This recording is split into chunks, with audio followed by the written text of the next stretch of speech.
हरे कृष्णा। रामचंद्र भगवान की, रामनवमी महामहोत्सव की, श्रील प्रभुपाद की। तो আমরা সকালবেলায় দুপুরবেলায় কিষ্কিন্ধা কাণ্ডে প্রবেশ করেছি। কিভাবে রাম এবং লক্ষণ দুজনে পৌঁছে গেছেন পম্পা সরোবরের কাছে সুগ্রীবের সাহায্য লাভের জন্য। কারণ রামচন্দ্র ভগবানকে এই পরামর্শ দেওয়া হয়েছিল, আপনি যদি সীতাকে খুঁজে বার করতে চান তাহলে সুগ্রীবের সাহায্য অত্যন্ত গুরুত্বপূর্ণ। তো আমরা বালি এবং সুগ্রীব দুই ভাই, তাদের সম্বন্ধে কিছু আলোচনা করছিলাম। তো বালি হচ্ছে খুব শক্তিশালী। কত শক্তিশালী? তো রাবণ এসেছে একবার, তো বালি তখন গায়ত্রী করছিল। তো কি করেছে? গায়ত্রী করছে, ডিস্টার্ব করছে রাবণ। তো বালি রাবণকে ধরে তার বগলের তলায় চেপে ধরেছে। তারপরে গায়ত্রী কমপ্লিট করেছে। তো বালি চারদিকে, ভারতবর্ষের চারদিকে গায়ত্রী করে ফিরে এসেছে। তারপরে বলছে, বলো কি বলতে চাও? তো ভয় পেয়ে গেছে। বাবা বলছে, কি শক্তিশালী রে বাবা। না, আমি এসেছিলাম আপনার সঙ্গে বন্ধুত্ব করার জন্য। তো সেই থেকে বুঝে গেছে যে রাবণ, বালি কত শক্তিশালী। তো যখন লঙ্কাতে অঙ্গদ গেছে, অঙ্গদ পরিচয় দিয়েছে যে আমি হচ্ছি বালি পুত্র, সঙ্গে সঙ্গে রাবণ সিংহাসন থেকে পড়ে গেছে। বালি শুনলেই মাথা খারাপ। যেমন কংস কৃষ্ণ নাম শুনলেই তার মাথাটা ঘুরতে থাকতো, ঠিক একইভাবে রাবণ বালির নাম শুনলে তার সেই অবস্থা হতো। আর হনুমান হচ্ছে এত শক্তিশালী। তো বালির একটা বর প্রাপ্তি হয়েছিল, যে সামনে থেকে যুদ্ধ করবে, যার সামনে, বালির সামনে এসে গেলে তার শক্তির অর্ধেক শক্তি তার কাছে এসে যাবে। কি মারাত্মক! তো একবার কি হয়েছে, হনুমান সামনে এসেছে, আর হনুমানের তো এত শক্তি, আর তার অর্ধেক যে কি অল্প একটু গিয়েছে বালির শরীর, আর বালি আর সহ্য করতে পারছে না এত শক্তি। যখন হাই ভোল্টেজ হয়ে যায় না, তখন যা অবস্থা হয়, তো হাই ভোল্টেজ হয়ে গেছে, তখন আবার ডিসকানেক্ট করতে হয়েছে। এটা হচ্ছে হনুমানের শক্তি। যেমন বালি এত শক্তিশালী হলেও ধর্মকে মানে না, নিজের ভাইকে তাড়িয়ে দিয়েছে এবং ভাইয়ের বউকে উপভোগ করছে। তো রাবণ সীতাকে হরণ করে নিয়ে গেছে, রামপত্নী, কিন্তু বালি তার নিজের ভাইয়ের পত্নীকে উপভোগ করছে। সেটা শুনে রামচন্দ্র ভগবান তিনি বললেন সুগ্রীবকে। তো সুগ্রীবের সঙ্গে রাম লক্ষণের সাক্ষাৎকার হয়েছে। প্রথমে হনুমান এসেছে। তো হনুমান এসে পরিচয় দিয়েছে, আমি হচ্ছি সুগ্রীবের সেবক। হনুমান সবসময় নিজের পরিচয় দিতেন না, তিনি সবসময় ওনার প্রভুর পরিচয় দিতেন, তার দাস। এটা শিখতে হবে। আমরা যদি সেবক হতে চাই, সবসময় প্রভুর নাম বলা উচিত। এই ছিল প্রভুপাদ দীক্ষা দেওয়ার সময় নাম পরিবর্তন করতেন এবং নামের সঙ্গে সঙ্গে আমাদের টাইটেলটাও পরিবর্তন করে দিতেন, ভগবানের নামের সঙ্গে দাস। কারো দীক্ষা হয়েছে কি নাম? রাধা মদন মোহন দাস। তো তার মাধ্যম দিয়ে বুঝতে হবে আমরা হচ্ছি প্রভুর দাস। কিন্তু কলিযুগের প্রভাব তো আমরা সেটাও ভুলে যাই, কারণ সবাই আমাদেরকে প্রভু বলে ডাকে। তো রাধা মদন মোহন দাস, তাকে সবাই রাধা মদন মোহন প্রভু বলে। তো যেটা আমরা বারবার শুনি সেটাতে বিশ্বাস জন্মায়। তো রাধা মদন মোহন দাস বারবার শুনছে, প্রত্যেকটা ভক্ত তাকে বলছে রাধা মদন মোহন প্রভু, রাধা মদন মোহন প্রভু। তো সেই ভক্তটা ভাবছে আমি মনে হয় এখন দাস থেকে প্রভু হয়ে গেছি। কেউ ফোন করেছে, কে বলছেন? আমি রাধা মদন মোহন প্রভু বলছি। অর্থাৎ গুরুদেবের নাম নিজে পরিবর্তন করছে, দ্বিতীয়বার দীক্ষা দিয়ে নিজেই দিয়ে দিয়েছেন। দাস থেকে হয়ে গেছেন প্রভু। খুব ভালো লাগছে। তারপরে প্রভু ভাবছেন যে ইস্কনে খালি প্রভু হয়ে কি লাভ, ইস্কনে সব মহাপ্রসাদ, মহাহরিনাম, মহাবিগ বুক, সব কিছু মহা। তা আমি খালি প্রভু হয়ে থাকলে হবে নাকি? আমি মহাপ্রভু হব না? তো সবার মধ্যে ইচ্ছা আমি কিছু একটা হব, দাস থেকে প্রভু, প্রভু থেকে মহাপ্রভু। কিন্তু হনুমানের মনোভাব সম্পূর্ণ উল্টো। তিনি যখন রাম লক্ষ্মণের কাছে এলেন তখন পরিচয় দিলেন আমি হচ্ছি সুগ্রীবের দাস। যখন লঙ্কায় গেলেন পরিচয় দিলেন আমি হচ্ছি রামের দাস। এই পরিচয়, আমরা হচ্ছি ভগবানের দাস, ভক্তের দাস। এই মনোভাবটা যতদিন থাকবে ততদিন আমরা সঠিক মানসিকতা নিয়ে এগিয়ে যেতে পারব। তো রাম লক্ষ্মণ পরিচয় দিয়েছে, লক্ষ্মণ পরিচয় করে দিয়েছে ইনি হচ্ছেন রাম, আমি ওনার ভাই, কি হয়েছে পুরো ঘটনা বলেছে। তো হনুমান তাদেরকে নিয়ে চলে গেছে কার কাছে? সুগ্রীবের কাছে। সুগ্রীব তারপরেও ভয় লাগছে, ওর মনে হয় যদি কিছু হয়। সবসময় মৃত্যু ভয়, বালির চিন্তা, এই মনে হয় বালি এসে গেল। তারপরে দুজনের বন্ধুত্ব স্থাপন হয়েছে, যজ্ঞ হয়েছে। তারা অঙ্গীকার করেছেন যে একে অপরের সহায়তা করার জন্য আমরা বন্ধুত্ব স্বীকার করলাম, রাম এবং সুগ্রীব। এখন রাম বলছে যে আমি বালিকে হত্যা করব এবং তোমাকে রাজা করব, এবং তারপরে তুমি আমাকে সাহায্য করবে কি করে সীতাকে আমরা খুঁজে আনতে পারি। তো এখন বালিকে হত্যা করা হবে। বালি তো খুব শক্তিশালী, সুগ্রীব তো খুব ভয় পাচ্ছে, কারণ জানে বালি কি জিনিস, তার সঙ্গে যুদ্ধ করা। তো রাম বলছে যে তুমি দুজন যুদ্ধ করবে, আমি তারপরে বালিকে মেরে দেবো। কিন্তু পুরো বিশ্বাস নেই সুগ্রীবের, এখনো সন্দেহ যাচ্ছে না।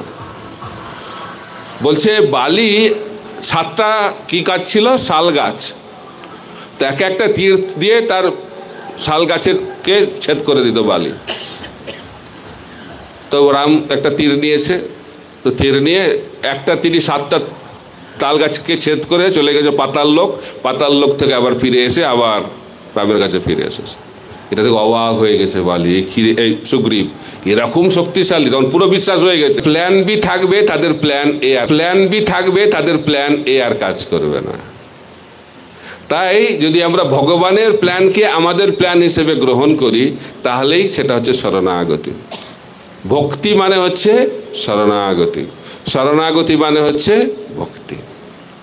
তো শরণাগতির লক্ষণ কি? অবশ্য রক্ষিবে কৃষ্ণ, যে কোনো পরিস্থিতিতে ভগবান আমার সঙ্গে থাকবেন, এই বিশ্বাস যদি থাকে তাহলে যথার্থ সম্বন্ধ স্থাপিত হয়।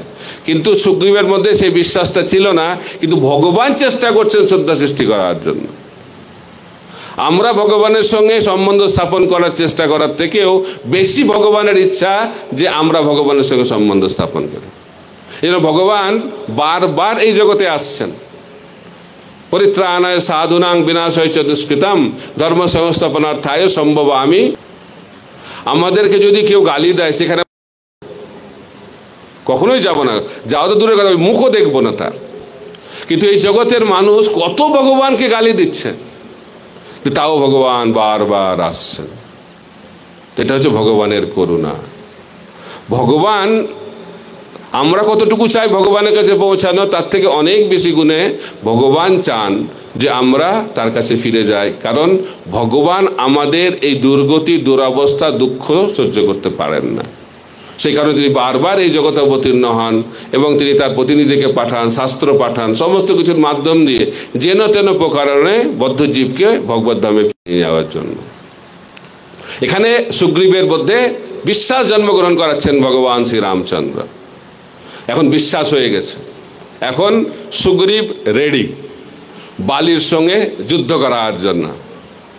কারণ গিয়ে হুঙ্কার দিয়েছে বালির সামনে, বালির রাজপ্রাসাদের সামনে গিয়ে। বালি ভাবছে কি হলো রে বাবা, সুগ্রীবের মাথা খারাপ হয়ে গেছে নাকি? সুগ্রীব তো ভয়ে পালায়, বালির নাম শুনলেই তো পালায়। এখন সেই সুগ্রীব এসে আমাকে কি করছে, হিন্দিতে বলে চুনৌতি দিচ্ছে। তো এখন বালি তো একদম সঙ্গে সঙ্গে বেরিয়ে গেছে, খুব রেগে গেছে। আয় দেখছি কি করি তোকে। যুদ্ধ শুরু হয়েছে। আর এমন উত্তম মধ্যম দিচ্ছে, এত মারছে সুগ্রীবকে, ওর তো অবস্থা খারাপ, মানে গোটা শরীর মনে হচ্ছে ব্ল্যাক অ্যান্ড ব্লু হয়ে গেছে, বোঝা যাচ্ছে, কিছু খুঁজে পাওয়া যাচ্ছে না তাকে। আর সুগ্রীব ভাবছে কখন রাম মারবে বালিকে, কখন রাম মারবে, আর মারছে না। আর তখন রাম কি করছে, ঝোপে লুকিয়ে আছে, তো লুকিয়ে দেখছে কি হচ্ছে, আর হনুমান এবং লক্ষ্মণের সঙ্গে গল্প করছে। কিন্তু তাও কেন বলছে একই রকম দেখতে, একই রকম দেখতে, কারণ তাদের মানসিকতাটা একই রকম, চেতনাটা একই রকম, অহংকার পূর্ণ চেতনা, স্বার্থপূর্ণ চেতনা। তাই বালি এবং সুগ্রীবের মধ্যে কোনো পার্থক্য নেই। যদি পার্থক্য না থাকে তাহলে কি করে বালিকে হত্যা করবে? তখন ভগবান ভাবলেন যে একে একটু দৈন্য করতে হবে। কাকে? সুগ্রীবকে। তো লক্ষ্মণকে বললো একটা মালা তৈরি করো, বলে এই মালাটা পরিয়ে দিলে তাহলে সুগ্রীবকে চেনা যাবে। তো লক্ষ্মণ একটা মালা তৈরি করে কাকে দিয়েছে? সুগ্রীবকে।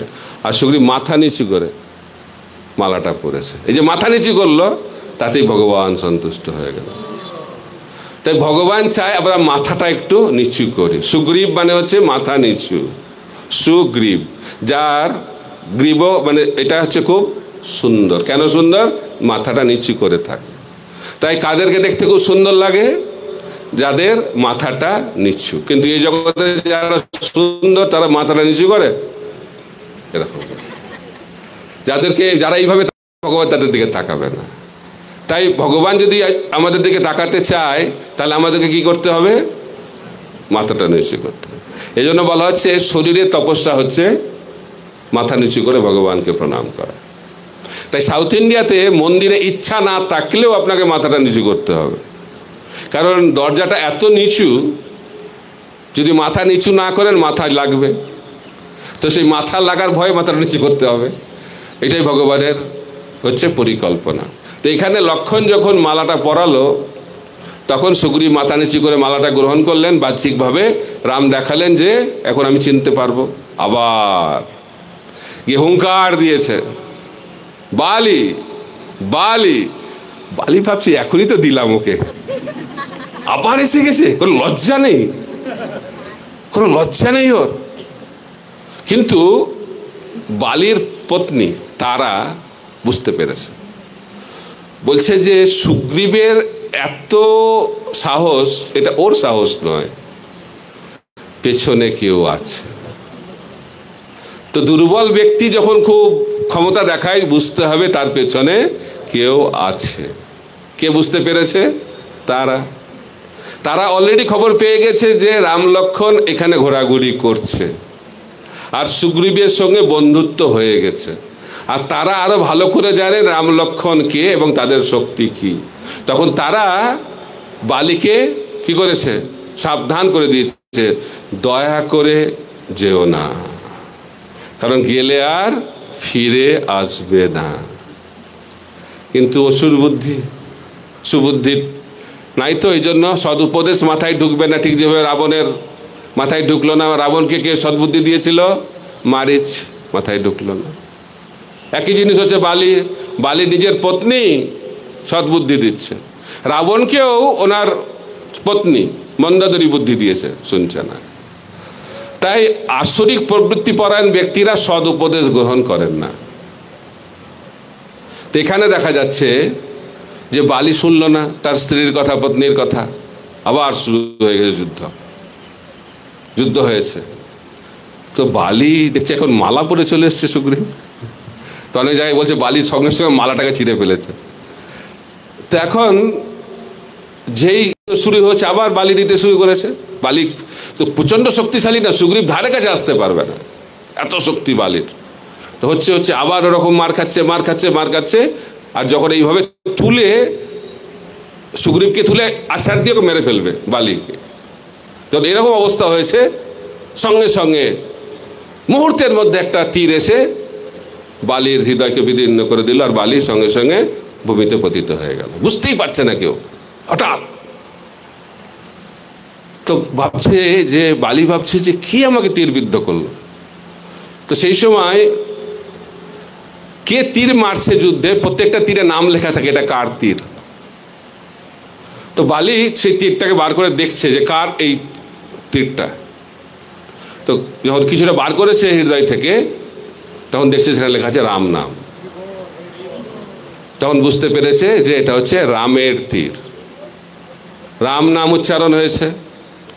আর আচার্যরা ব্যাখ্যা করছেন যে আমরা কান দিয়ে রাম নাম শুনে হৃদয়ে পাঠাই, কিন্তু বালি এত ভাগ্যবান রাম নাম সরাসরি তার হৃদয়ে প্রবেশ করেছে। বোঝা গেল? তো হৃদয়ে যদি রাম নাম ঢুকে যায় তাহলে কি হবে? হৃদয়টা পবিত্র হয়ে যাবে। যখনই দেখেছে যে রাম নাম, সঙ্গে সঙ্গে বালি শান্ত হয়ে গেছে, কারণ বালিও ভক্ত ভাব রয়েছে। তো কিন্তু এখন রাম চলে এসেছে, তো রামকে দেখে বালি এবং রামের কথোপকথন আছে, বিস্তারিতভাবে ব্যাখ্যা করা হচ্ছে। তো বালি বলছে আমি জানতাম, খুব মানে কঠোর বাক্য প্রয়োগ করছে বালি, আমি তো জানতাম আপনি হচ্ছেন ক্ষত্রিয় রাজা, মহান ব্যক্তি, অযোধ্যা থেকে এসেছেন, ভরতের ভাই, অনেক বলছে, অনেক গুণাবলী, কিন্তু আপনি কিভাবে আমাকে এইভাবে লুকিয়ে মারলেন? তা আপনার সম্বন্ধে যে সমস্ত ধারণা ছিল আমার সব ধারণা শেষ হয়ে গেল। তখন রাম বালিকে বোঝাচ্ছে যে ক্ষত্রিয় রাজারা সে সমস্ত পশুদেরকে হত্যা করে যারা সমাজে উৎপাত তৈরি করে। আর যখন পশুদেরকে হত্যা করে সামনে থেকে হত্যা করে না, পেছন থেকেই করে। পশুদেরকে সামনে থেকে হত্যা করার নিয়ম নেই, পেছন থেকেই মারতে হয়। তুমি একটা পশু, আর তোমার উৎপাতে এখানে অনেক কিছু খারাপ হচ্ছে। তাই রাজা হিসেবে আমার কর্তব্য, ভরত হচ্ছে শহর এবং নগরের রাজা, আর তার যে জঙ্গল রয়েছে বনের রাজা হচ্ছি আমি, তার প্রতিনিধি হিসেবে আমি তোমাকে হত্যা করেছি, এতে কোনো অধর্ম নেই। এইভাবে রামচন্দ্র বোঝাচ্ছেন বালিকে। তো এই প্রশ্ন বালি কেন করেছে? কারণ ভবিষ্যতে প্রশ্ন করবে রামকে, আপনি এত বড় ব্যক্তিত্ব হয়ে, আপনি তো ভগবান, আপনি তো ক্ষত্রিয় রাজা, আপনি তো ধর্মের প্রতিমূর্তি, আপনি কিভাবে পিছন থেকে লুকিয়ে লুকিয়ে বালিকে হত্যা করলেন? আচার্যরা অনেক কারণ ব্যাখ্যা দিয়েছেন, অনেক কারণ পেছন থেকে কেন বালিকে মারা হয়েছিল। 4টে কারণ আমি বলবো। 1 নম্বর কারণ, আমরা কিছুক্ষণ আগেই শুনলাম যে বালির একটা বর ছিল যে সামনে গেলেই, যে সামনে আসবে তার অর্ধেক শক্তি তার কাছে এসে যাবে। তো রাম ভাবছে যদি আমি তার সামনে যাই, আমি তো ভগবান, আমার শক্তি অনন্ত, আর সেই শক্তি যদি তার মধ্যে প্রবেশ করে তার শরীর সেখানেই ভস্মীভূত হয়ে যাবে। তো বালি হচ্ছে একজন মহান ব্যক্তিত্ব, আমি চাই না তার মৃত্যু এইভাবে হোক, এত নিচুভাবে। তাই বালিকে সম্মান প্রদান করার জন্য রামচন্দ্র ভগবান বালির সামনে গেলেন না। 2 নম্বর কারণ, বালি তার মধ্যে ভক্তিভাব রয়েছে। তো রাম ভাবলেন আমি যদি সামনে চলে যাই তাহলে বালি আমাকে দেখে তার মন পরিবর্তন করতে পারে এবং আমার চরণে শরণাগত হতে পারে। আর রামচন্দ্র ভগবান কথা দিয়েছেন যে আমার চরণে শরণাগত হয় তাকে আমি সবসময় কি আশ্রয় প্রদান করি। এটা হচ্ছে ক্ষত্রিয়ের ধর্ম। ভগবানের তো কথা বাদ দিন, ক্ষত্রিয় রাজা যারা যথার্থ রাজা, তাদের কাছে কোনো দুর্বল ব্যক্তি এসে যদি শরণাগত হয় তাকে আশ্রয় দেওয়া হচ্ছে রাজার ধর্ম। যারা দুর্বল তাদেরকে নিপীড়ন করা, অত্যাচার করা ক্ষত্রিয় ধর্ম নয়। ক্ষত্রিয় কাদের সঙ্গে যুদ্ধ করে? সমানে সমানে যুদ্ধ হয়। তো সেটা জানে রামচন্দ্র ভগবান। তো তিনি ভাবছেন যদি আমি সামনে যাই, যদি আমার চরণে শরণাগত হয় তাহলে আমি তো হত্যা করতে পারবো না, কিন্তু সে তো তার ভাতৃপুত্রকে অপহরণ করেছে, তাকে তো হত্যা করা আমার কর্তব্য, তা আমি তার সামনে যেতে পারবো না। কারণ সামনে চলে গেলে আমি সেই ধর্মটাকে পালন করতে পারবো না, কারণ আমি অলরেডি কথা দিয়েছি যে আমার চরণে শরণাগত হয় তাকে আমি আশ্রয় প্রদান করি। 3 নম্বর কারণ, তিনি ভাবলেন যদি আমি চলে যাই সামনে তাহলে তো বালি বুঝতে পারবে যে আমার এখন অবস্থা খারাপ, তো সঙ্গে সঙ্গে সে খবর দিয়ে দেবে যে সুগ্রীবের যে পত্নী রুমা তাকে লুকিয়ে দেবে যাতে কেউ খুঁজে না পায়।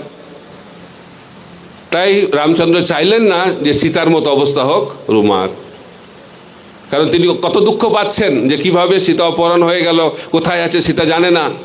তো একই অবস্থা হবে সুগ্রীবের, রুমাকে লুকিয়ে দেবে বালি। তো সেই কারণে রামচন্দ্র ভগবান বালির সামনে গেলেন না। চতুর্থ কারণ, রামচন্দ্র ভগবান ভাবলেন আমি যদি বালির কাছে যাই সামনে, তাহলে বালির তো হাজার হাজার বানর সেনা, তাদের তো কোনো বিশেষ দোষ নেই, কিন্তু বালির নির্দেশে তারা আমার সঙ্গে যুদ্ধ করতে আসবে, আর আমাকে বাধ্য হতে হবে এই সমস্ত বানর সেনাকে হত্যা করার জন্য। তা আমি চাই না এই সমস্ত বানর সেনাকে আমি হত্যা করি, সেই জন্য আমি পিছন থেকে বালিকে হত্যা করলাম। তো এইভাবে আচার্যরা খুব সুন্দরভাবে ব্যাখ্যা করছেন কিভাবে বালিকে পিছন থেকে হত্যা করা সব দিক থেকেই হচ্ছে এটা সঠিক, কিন্তু যারা জানে না তারা এটা বুঝতে পারে না, এই জন্য আচার্যরা আমাদেরকে বুঝিয়ে দিচ্ছেন। তো রামচন্দ্র ভগবান এত মহান, তিনি সবাইকে আশ্রয় প্রদান করেন। তো বিভীষণ যুদ্ধের সময়, যেহেতু আমরা যুদ্ধকাণ্ড নিয়ে আলোচনা করার সময় পাবো না, তো বিভীষণ এসে গেছেন রামচন্দ্র ভগবানের কাছে আশ্রয় গ্রহণ করার জন্য। তো সবাই মানা করছে রামচন্দ্র ভগবানকে, এনাকে আশ্রয় দেওয়া অত্যন্ত বিপজ্জনক, বিরোধী পক্ষ থেকে এসছে যুদ্ধের সময় বিরোধী পক্ষের কেউ আশ্রয় নিতে এলে তাকে আশ্রয় দেওয়া অত্যন্ত বিপজ্জনক, এটা হচ্ছে রণনীতি। কিন্তু ভগবান রাম বলছেন কি করে আমি এটা করতে পারি, কারণ আমি তো অলরেডি কথা দিয়েছি যে আমার কাছে আসবে তাকে আমি আশ্রয় প্রদান করব। তো বিভীষণ এসেছে, আমাকে তাকে আশ্রয় দিতে হবে। হনুমানও বলেছে হ্যাঁ আশ্রয় দেওয়া উচিত, বাকিরা সবাই না করেছে।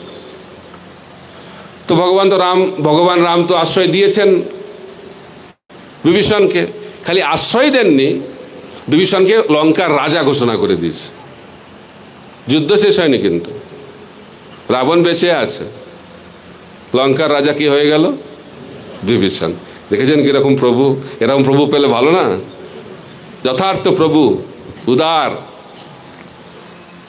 একজন ভক্ত রামচন্দ্র ভগবানকে বললেন, প্রভু আপনি তো বিভীষণকে লঙ্কার রাজা বানিয়ে দিলেন, কিন্তু এখন রাবণ তো বেঁচে আছে, এখন যদি রাবণ আপনার কাছে এসে আপনার শরণাগত হয় আপনি কি করবেন? আপনি তো ওনার লঙ্কা অলরেডি ওনার ভাইকে দিয়ে দিয়েছেন, তাহলে রাবণের কি হবে? বলছে তা রাবণকে নিয়ে তুমি চিন্তা করো না, তার জন্য আমার প্ল্যান আছে। কি প্ল্যান? আমি অযোধ্যা রাবণকে দিয়ে দেব। বাবা, এ কি রে বাবা!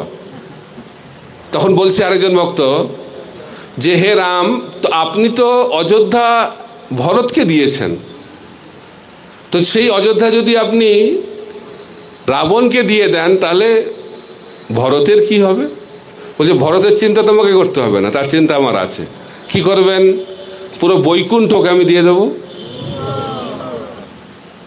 তখন একজন ভক্ত বলছে, হে প্রভু আপনার তো লঙ্কা গেল, অযোধ্যা গেল, বৈকুণ্ঠও গেল, আপনি কোথায় রাজত্ব করবেন?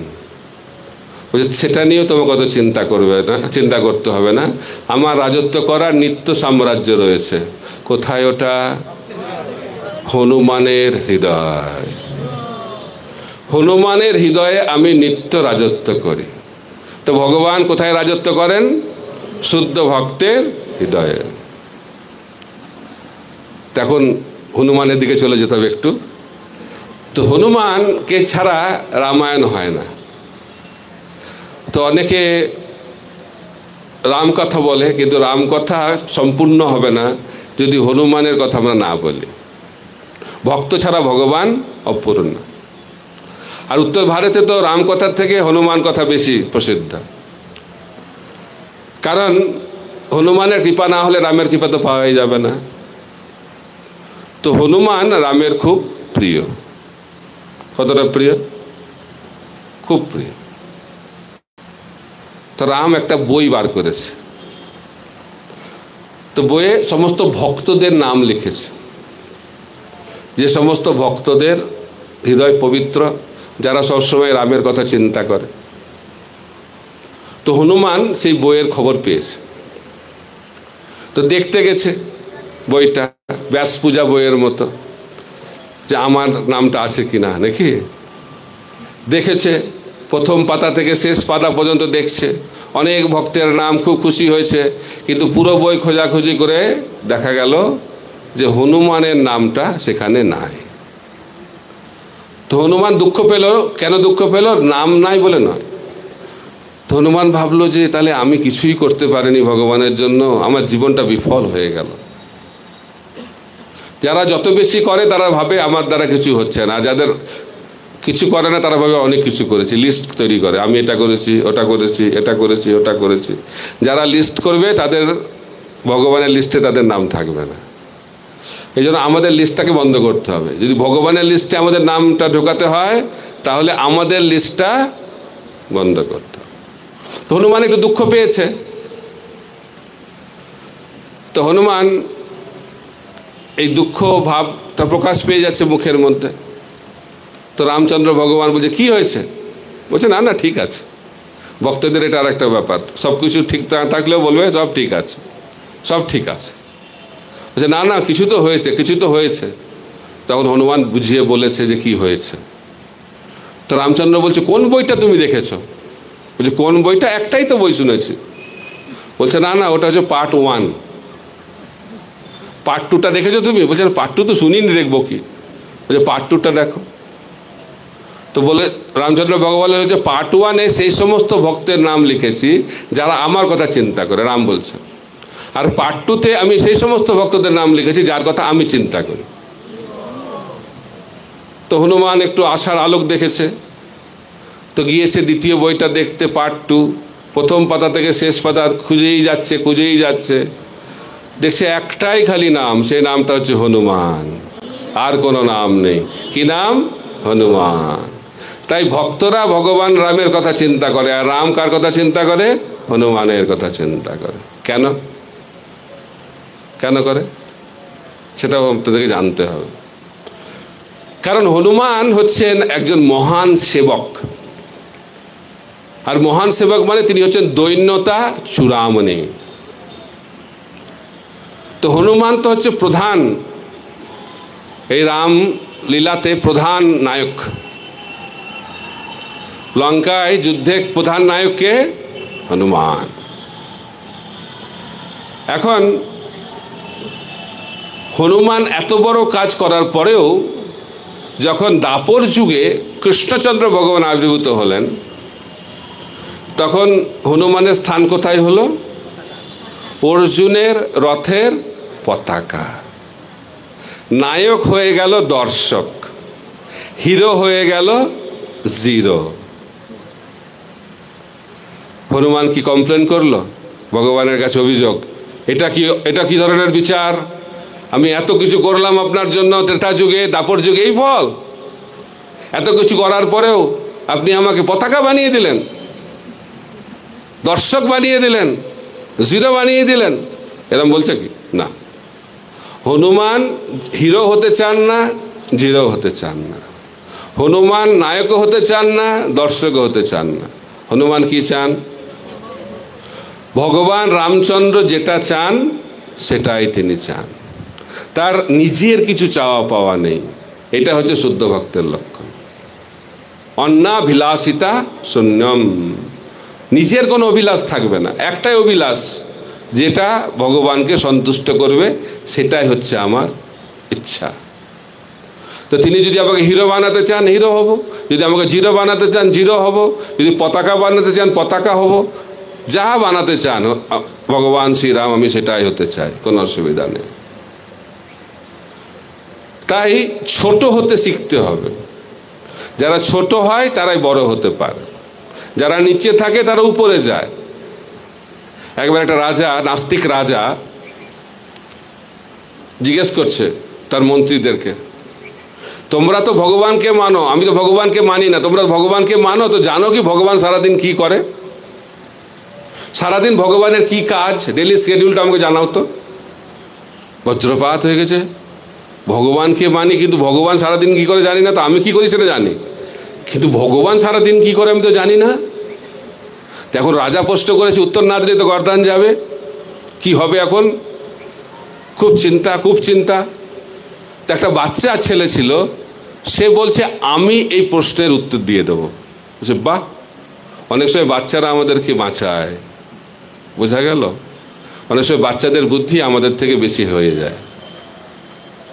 তো এখন বাচ্চাটা বলছে আমি উত্তর দেবো এই প্রশ্নের। তো রাজা বলছে ঠিক আছে বলো। তো রাজা উঁচু সিংহাসনে বসে আছে, অনেক উঁচুতে বসে আছে। তো সেই বাচ্চাটি বলছে আপনি নিচে নেমে আসুন। ক্ষমতা দেখেছেন? রাজাকে বলছে আপনি উপর থেকে নিচে নামুন। বাচ্চা বলছে তার কিছু বলতেও পারছে না, রাজা হলেও কিছু বলা যাচ্ছে না, সুর করে নিচে নেমে গেছে। আর যখন রাজা নিচে নেমেছে, বাচ্চাটা উপরে গিয়ে সিংহাসনে বসে গেছে। কিরকম ভাবে চিন্তা করুন তো। বলছে দিব্য জ্ঞান উপর থেকে নিচে আসে। তো বলছে ঠিক আছে উপর থেকে নিচে আছে, কিন্তু তুমি বলো, এই প্রশ্নের উত্তরটা দাও, রাজা প্রতিদিন কি করে, না ভগবান সারাদিন কি করে? তো বলছে বাচ্চাটা রাজাকে, ভগবান এই সারাদিন করে। কি করে? এই যে এইটাই করে। কিন্তু রাজার মাথায় তো ঢুকছে না কি করে। তখন বুঝিয়ে বলছে আমাদের ভগবান সারাদিন এই কার্যটাই করে। কি কাজ? যারা নিচে থাকে তাদেরকে উপরে ওঠায়, আর যারা উপরে থাকে তাদেরকে নিচে নামায়। এটা হচ্ছে ভগবানের কাজ। তো কারা উপরে যেতে চান? উপরে যেতে চান না। উপরে যেতে হলে নিচে থাকতে হবে। তাই মহাপ্রভু শেখাচ্ছেন ত্রিনাদপি সুদিচ্ছেন। তাই আমরা যদি নিচে থাকি তাহলে আমরা ভগবত ধামে যেতে পারো। আর যদি আমরা উপরে উঠতে চাই, কিছুটা তো উঠবো, তারপরে সাপ সিঁড়ি খেলা রয়েছে, কখন যে সাপ গিলে ফেলবে, ব্যাস সঙ্গে সঙ্গে নিচে চলে আসে। এই জন্য কবু স্বর্গে কবু নরকে, এই আমাদের যে ভ্রমণ চলতে থাকবে। ব্রহ্মাণ্ড ভূমিতে কোনো ভাগ্যবান জীব গুরু কৃষ্ণ প্রসাদে পায় ভক্তিলতা বীজ। তো হনুমানের মধ্যে এই ধরনের কোনো বাসনা নেই। ভগবান যেটা চান তিনি সেটা করতেই প্রস্তুত। তো হনুমান কে? হনুমান একজন মহান ব্যক্তিত্ব, রাম ভক্ত। আমরা প্রথম দিন আলোচনা করছিলাম কিভাবে যে দিব্য পায়েসের পাত্র থেকে একটা অংশ, কিছুটা একটা বাজ পাখি নিয়ে কাকে দিয়েছে? অঞ্জনাকে দিয়েছে, হনুমানের মাকে। আর সেটা গ্রহণ করে অঞ্জনা গর্ভবতী হয়েছে। এই জন্য অঞ্জনার পুত্র হিসেবে তার নাম হচ্ছে অঞ্জনেয়। রাম ভক্ত হনুমান। তো আপনারা জানেন বিশেষ একটা লীলাতে শিব মোহিনী মূর্তি দর্শন করে বীর্যপাত হয়েছে। সে বীর্যকে ধারণ করেছেন কে? পবনদেব। সেই বীর্যটাকে নিয়ে তিনি কাকে দিয়েছেন? অঞ্জনাকে দিয়েছেন, এবং সেটার মাধ্যম দিয়ে অঞ্জনা গর্ভবতী হয়েছে। তো সেই কারণে হনুমান হচ্ছে শিবপুত্র। আর যেহেতু বায়ু সেটা নিয়ে গেছিলেন, সেই কারণে হনুমানকে বলা হয় বায়ুপুত্র, পবনপুত্র হনুমান। অসীম শক্তি, অসীম শক্তি, কিন্তু খুব সরল। হনুমানের এত মহান কার্য করার পরেও তার সরলতা নষ্ট হয়নি। কতটা সরল? কারণ রামচন্দ্র ভগবান সীতাকে খুব ভালোবাসেন এবং হনুমান সেটা ভালোভাবে জানেন। তাই হনুমানের ইচ্ছা, সীতাদেবী কি করেন যে রামচন্দ্র ওনাকে এত ভালোবাসে? ঘুর ঘুর ঘুর ঘুর করছে সীতার পেছনে পেছনে। তো হনুমান তো ব্রহ্মচারী, মাতাজি ভাবছে কি ব্যাপার, এই ব্রহ্মচারী আমার পেছনে ঘুরঘুর করছে কেন, হনুমান আমার পেছনে ঘুরঘুর করছে কেন? আর তাকিয়ে আছে এইভাবে। আর সীতাদেবী তখন সিঁথিতে সিঁদুর পড়ছিল, সেটা দেখে হনুমান জিজ্ঞেস করছে এটা কি করছেন আপনি? আপনি সিঁথিতে সিঁদুর দিচ্ছেন কেন? বলছে সিঁথিতে সিঁদুর দিলে রামচন্দ্র ভগবান খুব খুশি হন। তো হনুমান ভাবছে এইটুকু সিঁদুর দিলে যদি ভগবান খুশি হয়ে যায়, তাহলে আমি যদি গোটা শরীরটাকে সিঁদুর দিয়ে ভর্তি করে দিই তাহলে তো ভগবান কত খুশি হবেন। তো কি করেছে হনুমান? গোটা শরীরটাকে সিঁদুর দিয়ে ভর্তি করে দিয়েছে, আর লাল হয়ে চলে এসেছে ভগবানের কাছে। আর ভগবান সবাই হাসছে আর বলছে এই জন্য আমি এটা হয়েছি। এই জন্য দেখবেন হনুমানকে সিঁদুর দিয়ে সাজানো হয়, কারণ এটা হচ্ছে হনুমানের সরলতা। এখন সুগ্রীবের সঙ্গে রামের বন্ধুত্ব হয়েছে। বালি হত্যা হয়ে গেল। বালি হত্যার পরে এখন সুগ্রীব রাজা হয়েছে। যখন সুগ্রীবকে রাজা করেছে তখন চাতুর্মাস্য শুরু হয়েছে। তো রামচন্দ্র ভগবান বললেন এই 4 মাস কোথাও বেরোনো যাবে না, চাতুর্মাসে কখনো ভ্রমণ হয় না, এটা নিয়ম। তো ভগবান শ্রী রামচন্দ্র বললেন যে আমি এখানে গুহার মধ্যে থাকবো, আমি আর লক্ষণ, আর তুমি 4 মাস রাজত্ব করো কিষ্কিন্ধা। তারপরে চাতুর্মাস শেষ হওয়ার পরে আমরা একত্রিতভাবে আবার সীতার সন্ধান শুরু করব। রাজি সবাই। এখন সুগ্রীবের তো খুব আনন্দ, রাজা হয়ে গেছে। একটা পত্নী ছিল, সেই পত্নী তো পেয়েছেই রুমা, তার সঙ্গে সঙ্গে আবার এক্সট্রা পেয়েছে একজন বালির যে পত্নী তারা, তাকেও পেয়েছে, আর তো অনেক ভোগের জিনিস পেয়ে গেছে। অনেক দিন কষ্টে ছিল, তো ত্যাগ করেছিল অনেক দিন, তো এখন ভোগের সামগ্রী পেয়ে সব ভুলে গেছে। দিন রাত ভোগের মধ্যে থাকে, দিন রাত কিভাবে কাটছে, কিভাবে 4 মাস কেটে গেছে ভুলেই গেছে। 4 মাস হয়ে গেছে, তারপরে শরৎ ঋতু শুরু হয়ে গেছে, কিন্তু সুগ্রীবের আর দেখা নেই। হনুমান গিয়ে বলছে সময় হয়ে গেছে, এখন তো সমস্ত বানর সেনাদেরকে ডাকুন। আপনি তো রামের কাছে প্রতিজ্ঞা করেছিলেন যে 4 মাস পরে আপনি সীতার সন্ধানে বেরোবেন, কিন্তু আপনার তো সেই লক্ষণই দেখা যাচ্ছে না। আর হনুমান বারবার বলছে, কিন্তু সুগ্রীবের কোনো হোশ নেই। সে মেতে আছে, কিসে মেতে আছে? ভোগে মেতে আছে। আমরা যদি ভোগে মেতে থাকি তাহলে ভগবানকে ভুলে যাব। আমি আগেও আলোচনা করছিলাম, এই জন্য ভগবান আমাদেরকে এমন পরিস্থিতির মধ্যে পেলে যাতে ভোগ করার বিষয় থাকলেও ভোগ করতে না পারে। কারণ ভোগের মধ্যে থাকলে ভগবানকে আমরা স্বাভাবিকভাবে ভুলে যাই। সেই কারণে ভগবান আমাদেরকে বিপদের মধ্যে রাখেন। কারণ বিপদে থাকলে আমাদের কার কথা মনে পড়বে? ভগবানের কথা মনে পড়বে। তাই আপনারা ভগবানকে দোষ দেবেন না, ভক্তদেরকে কেন বিপদে ফেলে ভগবান। অনেকে অভিযোগ জানায়, আরে কতজন ভক্ত হচ্ছে। অনেক সময় দেখা যায় ভক্তদের থেকে তো বাইরের লোকেরা অনেকে বলে ভালো আছে। জব করছিলাম না তখন ভালো ছিলাম, জব করার পরে তো দেখছি জীবনটা আরো দুর্বিষহ হয়ে গেল। প্রথম দিকে তো ভালো চলছিল। কারণ আমরা ভক্তিতে কেন আসছি? জাগতিক জিনিস লাভ করার জন্য, সকাম ভক্তি। চাকরি পেয়েছে, প্রমোশন হচ্ছে না, এই উদাহরণটা আমি মাঝে মাঝেই দিচ্ছি। এখন চাকরি হয়েছে কিন্তু প্রমোশন হচ্ছে না, তো একজন ভক্ত বলছে আপনি জব করুন, তাহলে সব কিছু ভালো হবে। তো 16 মালা জব শুরু করে দিয়েছে, আর 16 মালা জব শুরু করার পরে তার প্রমোশন হয়ে গেছে।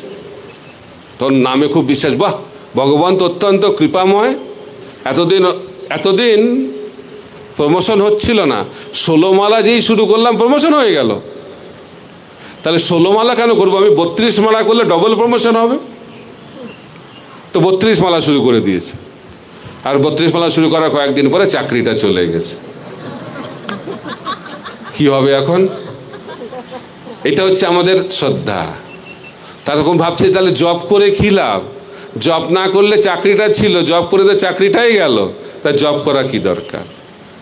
অর্থাৎ আমরা ভগবানের সঙ্গে সম্বন্ধ স্থাপন করছি, কিন্তু তার পেছনে উদ্দেশ্যটা কি? আমি কি পাবো? এটাকে বলে সকাম ভক্তি। কিন্তু মহাপ্রভু কি শিক্ষা দিচ্ছেন? কৃষ্ণ ভক্ত নিষ্কাম অতএব শান্ত, ভক্তি মুক্তি সিদ্ধিকামী সকলেই অশান্ত। তাই আমরা যদি ভগবানকে পেতে চাই তাহলে নিষ্কাম ভক্তি করতে হবে। সকাম ভক্তির দ্বারা ভগবানকে পাওয়া যায় না।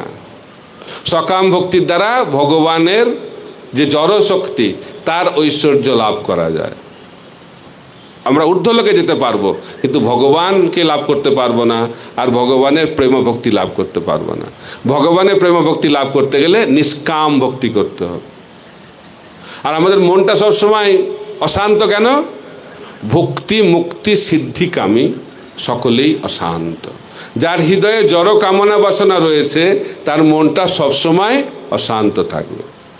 তাই যারা সকাম ভক্ত তাদের মনটাও সবসময় অশান্ত, কিন্তু যারা নিষ্কাম ভক্ত তাদের হৃদয়টা সবসময় শান্ত। আর যাদের হৃদয়টা শান্ত তারাই কৃষ্ণ ভক্তি লাভ করতে পারে। কিন্তু সুগ্রীব ভুলে গেছে। কেন ভুলে গেছে? অসৎসঙ্গ, অসৎসঙ্গের প্রভাবে, ভোগের প্রভাবে ভুলেই গেছে রামকে। কোথায় রাম? এখন রাম খুব দুঃখ পাচ্ছে। আরে সুগ্রীবের তো আসার কথা, এখন আসছে না। লক্ষণকে বলেছে, আর লক্ষণকে বলেছে ওকে গিয়ে কঠোর বাক্য প্রয়োগ কর। আর লক্ষণ তো বলছে কঠোর বাক্য কি, আমি গিয়ে তাকে শেষ করে দেব। লক্ষণ মানে এক পাশে সব এগিয়ে থাকে, খালি বললেই হলো। প্রচণ্ড একটুতে রেগে যায়, একটুতে রেগে যায়, খুব রেগে গেছে। আর সুগ্রীবের রাজপ্রাসাদের বাইরে গিয়ে অপেক্ষা করছে, কোথায় সুগ্রীব, কোথায় সুগ্রীব। আর সব বানর সেনারা তো ভয় পেয়ে সব এদিক ওদিক পালাচ্ছে। আর গিয়ে সুগ্রীবকে বলছে কি বলে, এসে গেছে। কে এসে গেছে? লক্ষণ। তো কি হয়েছে, এসে গেছে? কোনো মানে কোনো হোশ নেই, কারণ এত ভোগে মত্ত। যখন দেখছি একটার পর একটা বানর আসছে, একটার পর একটা বানর আসছে, আর তোকে সাবধান করে দিয়েছে। কিন্তু লক্ষণ খুব রেগে গেছে, কিন্তু প্রচণ্ড রেগে আছে। তখন ভয় পেয়ে গেছে, বলছে ঠিক আছে, তাহলে কি করতে হবে আমাকে, কি করতে হবে? বলছে বাইরে আসে, ডেকে আনুন ওনাকে। তো বাইরে গিয়ে ডেকে এনেছে। আর দেখছি এত মহিলা, খুব লজ্জা পেয়ে গেছে লক্ষণ। সমস্ত মহিলাদের সঙ্গে ভোগ করছিল। তারপরে যখন ভেতরে ঢুকেছে তখন আরো অস্বস্তিকর পরিবেশ। তখন ক্ষমা চেয়েছে। কে? সুগ্রীব। আমি ভুলে যাইনি, আমি ভুলে যাইনি, আমি অলরেডি রিপোর্ট করে দিয়েছি, 15 দিনের মধ্যেই সমস্ত বানর সেনারা সেখানে হাজির হবে। তাই আমরা যখন ভোগে মত্ত হই তখন গুরু এসে আমাদেরকে জাগায়। এই জন্য বৈষ্ণব সঙ্গে থাকলে, ভোগের প্রবণতা থাকলেও আমরা ভোগ থেকে দূরে থাকবো। এই জন্য বলা যায় সাধু সঙ্গ, সাধু সঙ্গ সর্বশাস্ত্রে কয়, লবমাত্র সাধু সঙ্গে সর্বসিদ্ধি হয়। সাধুদের থেকে দূরে থাকলেই ভোগের দিকে আকর্ষণ হবে। একা একা থাকলে ভক্তি হয় না। কিভাবে ভক্তি হবে? ভক্ত সঙ্গে থাকতে হবে। প্রভুপাদ বলছেন ভক্ত সঙ্গ করবো না আর ভগবানকে প্রাপ্ত হব, এটা অলিক কল্পনা মাত্র, আকাশ কুসুম চিন্তা। তাই ভক্ত সঙ্গ ছাড়া ভগবানকে পাওয়া যায় না। ভগবান বলছেন নাহং তিষ্ঠামি বৈকুণ্ঠে যোগিনামিত শিবা তত্ত্ব তিষ্ঠামি নারদ যত্র গায়ন্তী মদভক্তা। তো ভগবান বলছেন আমি বৈকুণ্ঠে থাকি না, যোগীদের হৃদয়েও থাকি না। আমি কোথায় থাকি? যেখানে আমার ভক্তরা আমার গুণ কীর্তন করে। ধ্রুব মহারাজের সামনে ভগবান আবির্ভূত হয়েছেন। ভগবান জিজ্ঞেস করছেন কি বর চাও? বলছে আমি এই বর চাই যাতে আমি ভক্তর সঙ্গে আপনার গুণ কীর্তন করতে পারি। তো ভগবানকে দর্শন করার থেকেও বেশি গুরুত্বপূর্ণ হচ্ছে ভক্ত সঙ্গে ভগবানের গুণ কীর্তন। এবং ধ্রুব মহারাজ জেনেছিলেন যে আমি ভগবানকে দর্শন করতে পারলাম কেন? নারদ মুনির কৃপাতে। আমার তপস্যার জন্যই ভগবানকে দর্শন করতে পারিনি। পৃথিবীতে অনেকেই তপস্যা করে, কিন্তু আমি তপস্যা করে ভগবানকে পেলাম কেন? কারণ নারদ মুনির কৃপা রয়েছে। তাই তপস্যার দ্বারা ভগবানকে পাওয়া যায় না, শুদ্ধ ভক্তের কৃপার মাধ্যম দিয়ে ভগবানকে পাওয়া যায়। এই জন্য লক্ষণ এখানে আদর্শ গুরু হিসেবে কাজ করছেন। তিনি এসে তার ভগবানের যে ভক্ত তাকে মনে করিয়ে দিচ্ছেন তার কর্তব্যটা কি। আর ভক্তের কর্তব্যটা কি? ভগবানের সেবা। ভক্ত মানে হচ্ছে ভগবানের সেবায় যিনি যুক্ত থাকেন। আমি ভক্ত, কিন্তু কিচ্ছু করি না, সেবা টেবা করি না। দীক্ষা হয়ে গেছে তখন তো আরও সেবা করি না। দীক্ষার আগে একটু সেবা করতাম, এখন তো দীক্ষা হয়ে গেছে, আর সেবা করে কী লাভ? আমার তো দীক্ষা হয়ে গেছে, আমি তো শিওর ভগবত ধামে যাব। কেন? দীক্ষা হয়ে গেছে। একবার এরকম এক ধরনের ভক্ত যাচ্ছে ট্রেনে, সেই ট্রেনে একজন সন্ন্যাসী মহারাজ যাচ্ছেন। তো মহারাজ দেখেছে যে ভক্তের মতোই লাগছে, বলছে ও আপনি তো ভক্ত, আপনি কি মঙ্গল আরতি করেন? বলছে আমার দীক্ষা হয়ে গেছে। বলছে আপনি কি ভগবানের নাম জপ করেন? আমার দীক্ষা হয়ে গেছে। বলছে আপনি কি গীতা ভাগবত পড়েন? আমার দীক্ষা হয়ে গেছে। তো মহারাজ ভাবছে মাথায় গন্ডগোল আছে নাকি। বলছে আপনি আমার প্রশ্ন বুঝতে পারছেন? বলছে হ্যাঁ ঠিকঠাক বুঝতে পারছি। তো এরকম উত্তর দিচ্ছেন কেন? বলছে সঠিক উত্তর দিচ্ছি তো, আদর্শ প্রশ্ন আদর্শ উত্তর। বলছে আমি তো প্রশ্ন করছি একটার পর একটা, কিন্তু উত্তর তো আপনার একটাই, দীক্ষা হয়ে গেছে। বলছে এটাই তো আদর্শ উত্তর। বলছে দেখুন মহারাজ আপনাকে মিথ্যা কথা বলা যাবে না। আমাকে যদি জপই করতে হবে, আমাকে যদি মঙ্গল আরতি করতে হবে, আমাকে যদি গীতা ভাগবতই পড়তে হবে, তাহলে দীক্ষাটা কেন নিলাম? এগুলো তো গুরুদেব করবে, আমি দীক্ষা নিয়েছি, আমার কাজ হয়ে গেছে, আর বাকি কাজ তো গুরুদেবের। গুরুদেব আমাকে ভগবত ধামে নিয়ে চলে যাবেন, এই যদি ধারণা থাকে তাহলে তো এখানেই থাকতে হবে।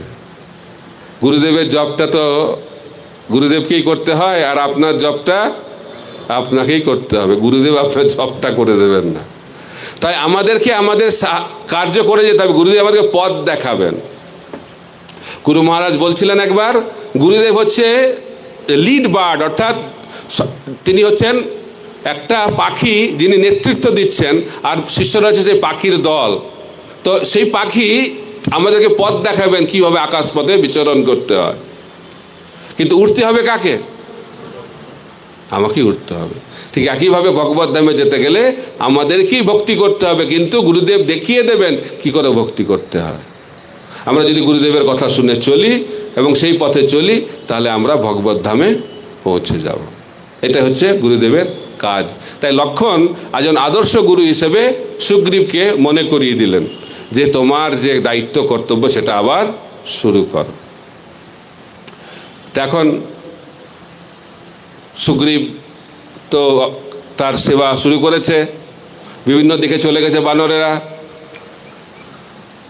এখন কোন দিকে যাবে? দক্ষিণ দিকে যাবে। তো দক্ষিণ দিকে যদি যেতে হয় তাহলে সমুদ্র পার হতে হবে। সমুদ্রের ওপারে একটি জায়গা রয়েছে, সেটা হচ্ছে লঙ্কা। এখন শুরু হচ্ছে সুন্দরকাণ্ড। ঠিক আছে, সুন্দরকাণ্ড অল্প কয়েকদিনের জন্য হয়েছিল, কিন্তু সেটা একটা অত্যন্ত গুরুত্বপূর্ণ কাণ্ড রামায়ণ। তো এখন যাবে, তো কিভাবে যাবে? কারণ 100 যোজন চওড়া সেই সমুদ্র। 100 যোজন মানে কত? 800 মাইল। তো এখন কেউ তো অত দূরে ঝাঁপিয়ে যেতে পারছে না, সবাই বলছে আমি এতটুকু পারবো, আমি এতটুকু পারবো। তো শেষে কেউ তো আর যেতে পারছে না, তো কি করে হবে? তখন জাম্ববান হনুমানকে মনে করে দিয়েছে, কারণ হনুমান অভিশাপপ্রাপ্ত হয়েছিল যে তার যে ক্ষমতা সে ভুলে যাবে। যদি কেউ আবার মনে করিয়ে দেয় তাহলে তার আবার মনে পড়বে, না হলে তার ক্ষমতা তার মনে পড়বে না। তো জাম্ববান সেটা জানে। তাই আমাদের জীবনে ক্ষমতা থাকলেও বরিষ্ঠ ভক্ত যদি কৃপা না থাকে তাহলে আমরা সেটা করতে পারি না। আমাদেরকে মনে করিয়ে দেয়, আমাদের শক্তিকে কে মনে করিয়ে দেয়? আমাদের গুরুজনেরা। তো জাম্ববান হনুমানকে মনে করিয়ে দিচ্ছে। কি মনে করিয়ে দিচ্ছে? যে হনুমান, তোমার অনেক শক্তি, তোমার অনেক শক্তি, তুমি পার হতে পারবে। এটা শোনার সঙ্গে সঙ্গে হনুমানের শক্তি আবার ফিরে এসেছে। তো হনুমান যাবে, কোথায় যাবে? লঙ্কায় যাবে। উদ্দেশ্যটা কি? উদ্দেশ্যটা হচ্ছে সীতার সন্ধান। চিন্তা করুন, ব্রহ্মচারী এখন যাচ্ছে মাতাজির সন্ধানে। আমরা ভাবি যে আমাকে একটা সরল সেবা দিন, তাহলে আমি সুরক্ষিত থাকব। যারা মহান ভক্ত তারা ভগবানের জন্য যে কোনো সেবার জন্য প্রস্তুত, কিন্তু আমাদের সেটা নকল করলে হবে না, আমাদের সাবধান থাকাটাই গুরুত্বপূর্ণ। কিন্তু হনুমান দেখাচ্ছেন যে তিনি ভগবানের জন্য যে কোনো সেবা করতে প্রস্তুত, আর এই সেবাটা উনি ছাড়া আর কেউ করতে পারবে না। যখন এমার্জেন্সি হয় তখন এই সমস্ত নিয়ম কাজ করে না। যদি মন্দিরে কোনো বিপদ ঘটে, কে বলবো আমি তো পূজারি, আমি তো পুজো করি, আমার আর এই সমস্ত কাজ নেই, তখন সবাইকে ঝাঁপিয়ে পড়তে হবে। এমার্জেন্সিতে কোনো ধর্ম কাজ করে না। তো এখানে এটা হচ্ছে এমার্জেন্সি, সীতার সন্ধান করাটা হচ্ছে এমার্জেন্সি। কেউ এটা করতে পারছে না, কে করতে পারবে? খালি হনুমান। তো হনুমান পার হবে ঝাঁপ দিয়ে, এক ঝাঁপে কোথায় পৌঁছে যাবে? লঙ্কাতে। 800 মাইল উড়ে যাচ্ছে, চিন্তা করা যায়? 800 মাইল। এরকম ক্ষমতা কোথা থেকে আসছে? কোথা থেকে আসছে এই ক্ষমতা? ভগবান থেকে আসছে। তাই আমাদের মধ্যে ক্ষমতা রয়েছে, কিন্তু ভগবান যদি আমাদেরকে কৃপা করেন তাহলে সেই ক্ষমতা আমরা ঠিকভাবে ব্যবহার করতে পারব। তাই ভগবানের কৃপাই হচ্ছে সমস্ত শক্তির উৎস। তো হনুমান উঠছেন,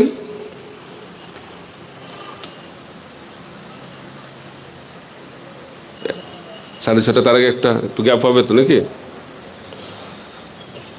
তখন হনুমান ওপারে চলে গেছেন। এই যাত্রাটা একটা বিরাট কাহিনী, অনেক টাইম লাগবে, যেন ডিটেলসে আমি যাচ্ছি না। রাস্তায় অনেক বাধার সম্মুখীন হয়েছেন হনুমান, কিন্তু সেই সমস্ত বাধাকে অতিক্রম করে করে তিনি পৌঁছে গেছেন লঙ্কায়। তা আমরা যে কোনো সেবাই করি না কেন, আমাদের বাধা আসবে। এমন কোনো সেবা নেই যেখানে বাধা থাকবে না। কিন্তু যদি আমরা ভগবানের স্মরণ করতে করতে আমরা যদি ভগবানের সেবা করি, তাহলে ভগবানের কৃপায় সমস্ত সমস্যা দূর হয়ে যাবে। অর্জুন দেখুন, অর্জুন কার সঙ্গে যুদ্ধ করছে?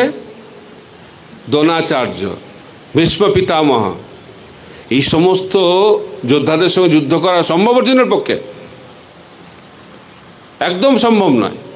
কিন্তু তিনি খালি তো যুদ্ধ করলেন না, এই সমস্ত যোদ্ধাদেরকে তিনি পরাস্ত করে কুরুক্ষেত্র যুদ্ধে জয়লাভ করলেন। তার কারণটাকে?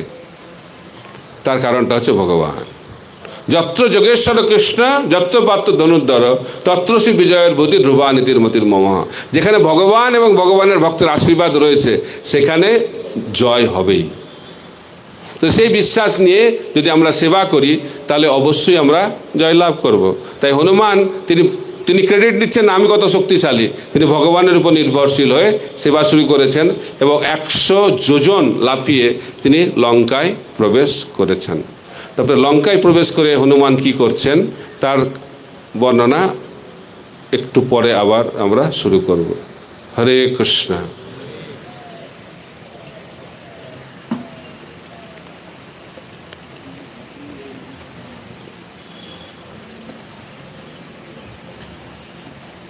আর আপনাদের কোনো প্রশ্ন যদি থাকে, কার কার প্রশ্ন আছে? আপনাদের প্রশ্ন আছে? যদি প্রশ্ন থাকে কি লিখে দেবে না অ্যানাউন্সমেন্ট করবে? তো আউদাজেপু আপনি প্রশ্নগুলো পড়বেন, আর আমি যদি উত্তর জানি তাহলে উত্তর দেওয়ার চেষ্টা করব। হরে কৃষ্ণ কৃষ্ণ কৃষ্ণ হরে হরে, হরে রাম রাম রাম। তো মহারাজ খুব সুন্দর বর্ণনা করছিলেন সাধু সঙ্গ সর্বশস্ত্র লবে মাত্র সাধু সঙ্গ সর্বসিদ্ধি হয়।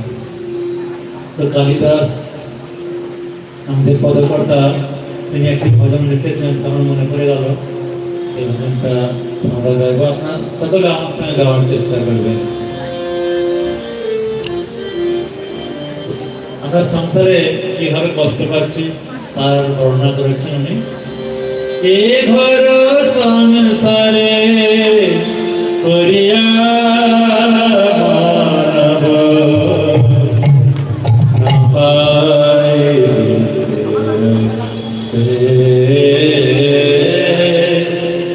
না পায়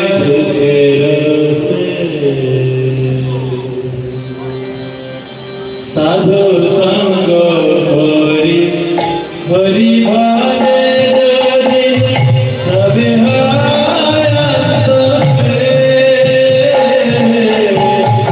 সাধু সঙ্গ হরি হরি ভালে যদি তবে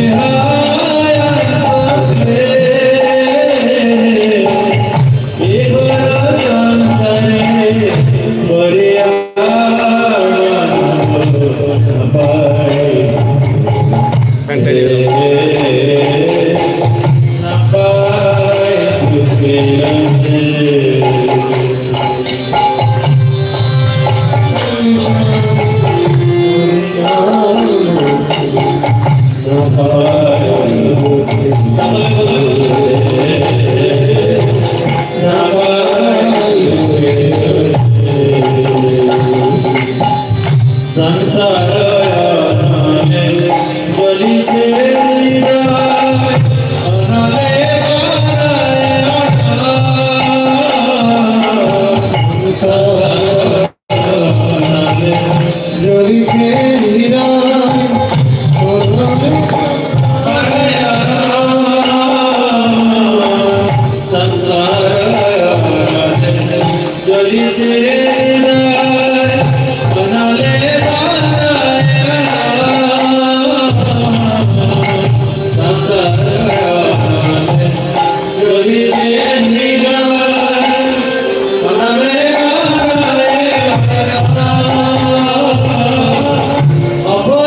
প্রশ্নোত্তর পরে। হরে কৃষ্ণ হরে কৃষ্ণ কৃষ্ণ কৃষ্ণ হরে হরে, হরে রাম রাম রাম হরে হরে। তো হনুমান লঙ্কাতে পৌঁছে গেছেন, এখন সীতাকে খুঁজছেন, কোথায় সীতা। তো বিভিন্ন রাজপ্রাসাদের বিভিন্ন ঘরে লুকিয়ে লুকিয়ে দেখছেন কোথায় সীতা রয়েছে। তারপরে সীতাকে খুঁজে পেয়েছেন।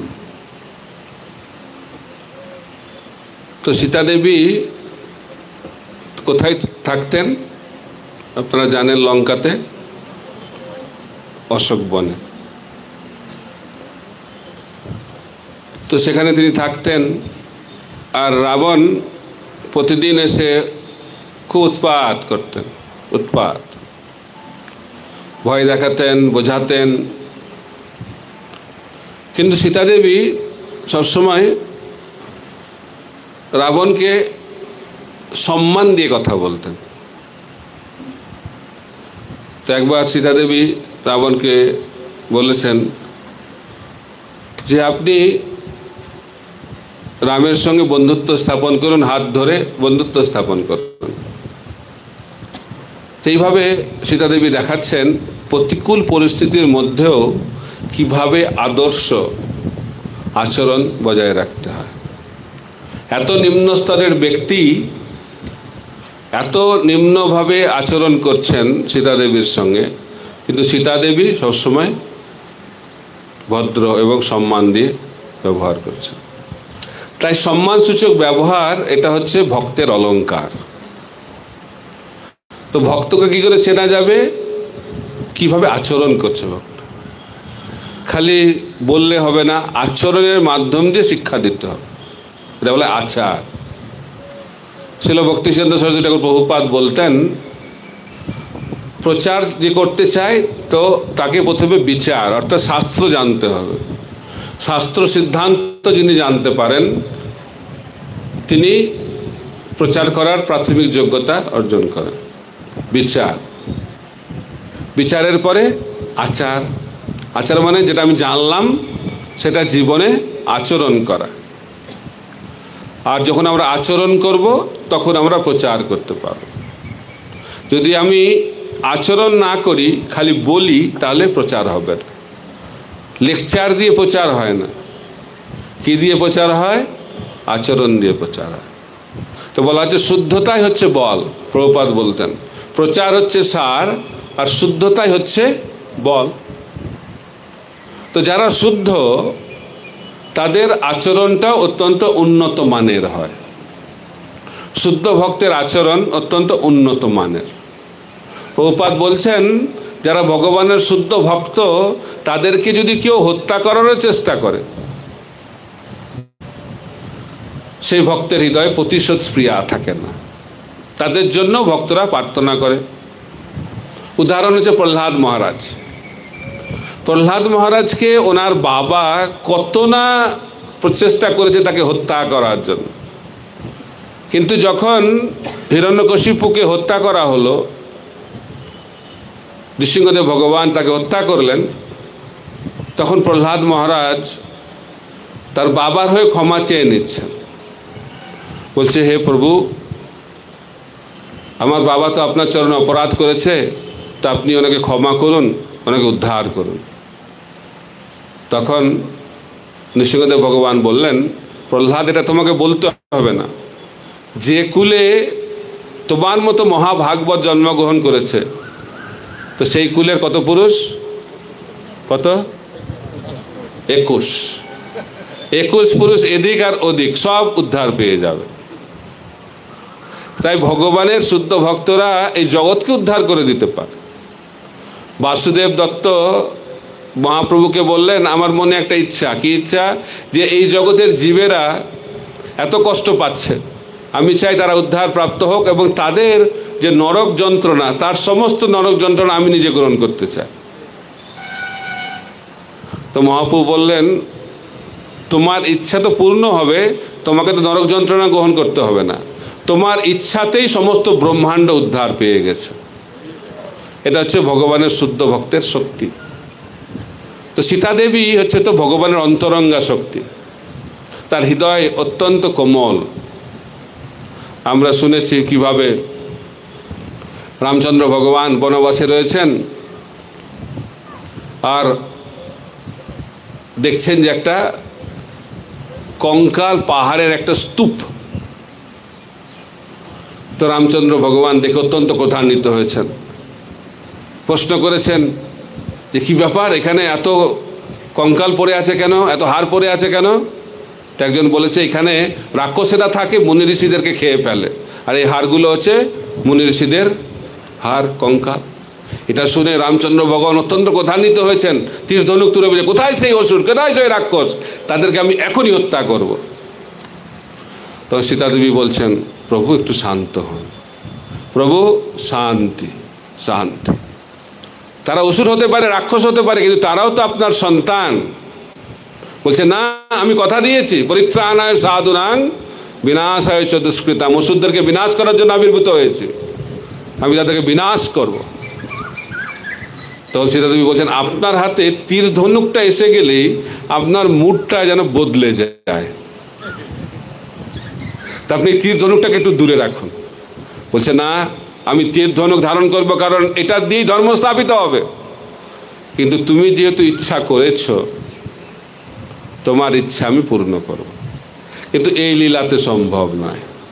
কোন লীলাতে সম্ভব? আমি যখন কৃষ্ণ লীলাতে আসবো সেই ইচ্ছা পূর্ণ হবে। সীতাদেবী বলে ঠিক আছে, ইচ্ছা পূর্ণ হবে। তো রামচন্দ্র ভগবান এসে গেছেন, কৃষ্ণচন্দ্র ভগবান গোকুলে লীলা বিলাস করছেন। আর আপনারা জানেন কিভাবে গোকুলে কৃষ্ণ আবির্ভূত হওয়ার পর কংস প্রতিদিনই অসুর পাঠায়। কয়েকটা অসুরের নাম ভাগবতে আছে, মেন অসুরের নাম, কিন্তু প্রতিদিন কোনো না কোনো অসুর আসতো, আর কোনো দিন একটার বেশি আসতো, একটা দুটো তিনটে করে অসুর পাঠাতো কংস। আর অনায়াসে কৃষ্ণ তাদেরকে হত্যা করতেন। তো রাধারানী ভাবছে রামলীলাতে তো অনেক পরে রাক্ষস বধ হয়েছে, পুতনা তো যখন কৃষ্ণ যখন মাত্র 6 দিন সেই সময় এসে গেছে, আর রামলীলাতে প্রথম রাক্ষসীকে তারকা রাক্ষসী একটু বয়স হওয়ার পরে হত্যা হয়েছে। তো দেখছি রামের থেকে বেশি, তো আমাকে কথা দিল যে কাউকে হত্যা করবে না। তো রাধারানী গিয়ে কৃষ্ণকে বলছে আরে আপনি তো বলেছিলেন যে বৃন্দাবন লীলাতে আপনি কাউকে হত্যা করবেন না। বলছে আমি তো সেটা বলিনি, আমি বলেছিলাম আমি কোনো অস্ত্র ধারণ করব না। আমি তো কোনো অস্ত্র ধারণ করছি না, দেখো যে কটাকে হত্যা করেছি অস্ত্র ছাড়া। তখন রাধারানী ভাবছে এনাকে সামলানো বড় কঠিন, ইংরেজিতে বলে টু মাচ। তখন রাধারানী কি করেছেন, কৃষ্ণের হৃদয়ে প্রবেশ করেছেন। আর যখন কৃষ্ণের হৃদয়ে প্রবেশ করেছেন, কৃষ্ণচন্দ্র ভগবান হয়ে গেছেন গৌরচন্দ্র ভগবান, সব থেকে করুণাময়। তাই ভগবানের থেকে ভগবানের ভক্ত বেশি করুণাময়, তো রামের থেকে সীতা দেবী আরো বেশি করুণাময়, কৃষ্ণের থেকে রাধারানী আরো বেশি করুণাময়। আর চৈতন্য মহাপ্রভু হচ্ছে করুণার সাগর, না মহাসাগর, মহাসাগর। আর তার থেকেও বেশি করুণাময় হচ্ছে নিত্যানন্দ প্রভু। যেখানে গৌরচন্দ্র ভগবানও করতে পারেন না কৃপা, তাদেরকে কৃপা করেন কে? নিত্যানন্দ। চৈতন্য মহাপ্রভু প্রেম আলিঙ্গন দিয়ে কৃষ্ণ প্রেম দিয়েছেন, আর নিত্যানন্দ প্রভুকে প্রেম আলিঙ্গনও দিতে হয়, তাকিয়েছে কৃষ্ণ প্রেম। নিত্যানন্দ প্রভু যার দিকে তাকাবে তার আর উপায় নেই, কি হয়ে যাবে তার? কৃষ্ণ প্রেম। তো নিত্যানন্দ প্রভু হচ্ছে কৃপার প্রতিমূর্তি। তো রামচন্দ্র ভগবান অত্যন্ত দয়াময়, কিন্তু রামচন্দ্রের থেকেও বেশি দয়াময় হচ্ছে সীতা দেবী। তখন এখানে রামচন্দ্র ভগবান এই লীলাতে সীতাহরণের মাধ্যম দিয়ে বিরহ প্রকাশ করছে। তো ভগবানকে দুভাবে ভালোবাসা যায়, মিলনের মাধ্যম দিয়ে আর বিরহের মাধ্যম দিয়ে, সম্ভোগ এবং বিপ্রলম্ব। তো রামচন্দ্র ভগবান যখন বনবাসে ছিলেন সেই সময় তিনি নবদ্বীপেও এসেছিলেন। কোথায়? মদদ্রুম দ্বীপ। মদদ্রুম দ্বীপ, মদ মানে হচ্ছে আনন্দ, দ্রুম মানে হচ্ছে গাছ। একটা বটবৃক্ষের তলায় রামচন্দ্র ভগবান বসবাস করছিলেন আর খুব আনন্দ সহকারে দেখছিলেন, দর্শন করছিলেন নবদ্বীপ। তো সীতাদেবী রামচন্দ্র ভগবানকে জিজ্ঞেস করলেন, আপনি এত আনন্দ পাচ্ছেন, কি ব্যাপার? তো সীতাদেবীকে বলছেন, আমি কলিযুগে আবির্ভূত হব গৌরচন্দ্র রূপে, আর তুমি কিভাবে আবির্ভূত হবে? আমার পত্নী রূপে আবির্ভূত হবে। তার নাম কি হবে? বিষ্ণুপ্রিয়া। আর কৌশল্যা হবে শচীমাতা। আর আমি 24 বছর বয়সে সন্ন্যাস গ্রহণ করব, আর সন্ন্যাস গ্রহণ করে আমি বনে গমন করব। সীতাদেবী ভাবলেন, এটা আবার কীরকম ব্যাপার? তিনি বললেন, যদি সন্ন্যাসী নেবে তাহলে বিবাহ করার কি দরকার? এটা ভালো লাগছে না শুনে। যখন মহাপ্রভু সন্ন্যাস নেন বয়স 24, তখন বিষ্ণুপ্রিয়ার বয়স কত? 16। আর মহাপ্রভু অপ্রকটের পর অনেক দিন তিনি এই জগতে ছিলেন, বলছে টোটাল 96 বছর। সন্ন্যাসের পরে 80 বছর তিনি এই জগতে ছিলেন। বিষ্ণুপ্রিয়া দেবী বিরহের চরম প্রতিমূর্তি বিষ্ণুপ্রিয়া দেবী। তখন সীতাদেবীকে বলছেন, এই লীলাতে সীতাদেবীকে রামচন্দ্র ভগবান বলছেন, তুমি বনে যাবে, তুমি বনে যাবে, আর আমি তোমার স্বর্ণমূর্তি পূজা করব। তা আপনারা জানেন কিভাবে? এটা তো প্রথমবার বনবাস, তারপরে দ্বিতীয়বার আবার একটা বনবাস হবে সীতাদেবীর। প্রথমবার বনবাস হবে, সীতাদেবীকে বোঝাচ্ছেন রাম যে তোমার বনে যাওয়া উচিত নয়, কারণ বনে গেলে বনের অবস্থা খুব বিপদ সংকুল, খালি পায়ে হাঁটতে হবে। সীতাদেবী তো কখন মানে সবসময় যখন রাজপ্রাসাদ থেকে বেরিয়েছে কি করে গেছে? পালকি করে গেছে। তো কখনো তো ভূমিস্পর্শ হয়নি, এখন খালি পায়ে ভূমিস্পর্শ হবে, পায়ের মধ্যে কাঁটা ঢুকবে, পাথর লাগবে, অসহ্য কষ্ট। কিন্তু সীতাদেবী বললেন যে আমি ছোটবেলা থেকেই প্রস্তুত। কেন প্রস্তুত? কারণ একজন জ্যোতিষী আমার হাত দেখে বলেছিল যে আমার 2বার বনবাস আছে, তাই আমি প্রথম থেকে জানি আমাকে বনে যেতে হবে, আমি সবসময় প্রস্তুত। তাই যারা ভবিষ্যৎ জানে তারা সবসময় প্রস্তুত থাকে। তাই ভক্তরা মৃত্যুকে ভয় পায় না, কারণ জানে মৃত্যু আসবেই। কিন্তু এই জগতের মানুষ মৃত্যুকে খুব ভয় পায়। কেন? জানে না মৃত্যুটা কি, আর আরও জানে না মৃত্যুর পরে কোথায় যাবে। অন্ধকার সব, মৃত্যুর সময় অন্ধকার, আর মৃত্যুর পরে তো আরও অন্ধকার। কিন্তু ভগবানের ভক্তরা জানে যে মৃত্যুটা কি, আর মৃত্যুর পরে সে কোথায় যাবে। আমরা একটা সুন্দর কাহিনী শুনছিলাম অনন্ত আলোয়ার। তো অনন্ত আলোয়ার তিনি রঙ্গনাথের সেবা করতেন। তো রঙ্গনাথের সেবা করতেন, ফুল মালা গাঁথতেন। তো একদিন কি হয়েছে, অনন্ত আলোয়ারকে সর্প দংশন করেছে, সাপে কেটে দিয়েছে। তা সত্ত্বেও সেবা করে যাচ্ছে, মালা নিয়ে এসছে কার কাছে? বালাজির কাছে। রঙ্গনাথ না, বালাজি ভগবানের সেবা করেন। তো বালাজি বলছে, আরে আমি শুনলাম তোমাকে সর্পদংশন করেছে, সাপে কেটেছে। তখন বলছে, প্রভু কোন সর্পের কথা বলছেন? বাইরের সর্প না ভেতরের সর্প? এটা আবার কি? ভেতরে তো সর্প সবসময় দংশন করছে, কাম, ক্রোধ, লোভ, মোহ, মদ, মাশ্চর্য। এই সাপের কথা বলছেন না বাইরের সাপের কথা বলছেন? বলছে না, না বাইরের সাপের কথা বলছে। বলছে আচ্ছা। বলছে যে তখন অন্তত আল্লাহ খুব সুন্দর কথা বলেছে, বলছে যদি এই সর্পের বিষ অত শক্তিশালী হয় তাহলে আমাকে শরীর ছাড়তে হবে, আর যদি এই বিষ আমার থেকে কম শক্তিশালী হয় তাহলে আমি বেঁচে থাকবো। এখন যদি এই সর্পের বিষ আমার থেকে শক্তিশালী হয় ভক্তির থেকে, তাহলে আমি বৈকুণ্ঠে গিয়ে আপনার সেবা করব, আর যদি আমার শক্তি বেশি হয় তাহলে এই শরীরে এসে আপনার সেবা করব। তাই বেঁচে থাকলেও যা কাজ, মরে গেলেও একই কাজ। এটা হচ্ছে ভক্তের স্থিতি।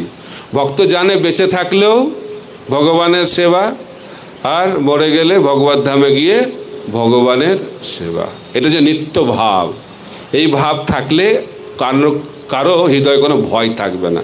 কিন্তু আমরা কেন ভয় পাই? কারণ আমরা এই জগতের অনিত্য জিনিসের দ্বারা আসক্ত। অনিত্য বিষয়ে আসক্তি থাকলে ভয়ের জন্ম হয় হৃদয়ে। আমরা যেহেতু এই জগতের প্রতি আসক্ত, তাই ভয়, কি হবে কি হবে কি হবে, চিন্তা। আর যাদের মধ্যে এই দুশ্চিন্তা রয়েছে তারা কখনো কৃষ্ণ ভক্তির স্বাদ আস্বাদন করতে পারবে না। তাই কৃষ্ণ চিন্তা করলে এই জগতের দুশ্চিন্তা চলে যায়। এই জন্য ভগবান শ্রীকৃষ্ণ গীতাতে বলছেন মনমনা ভব।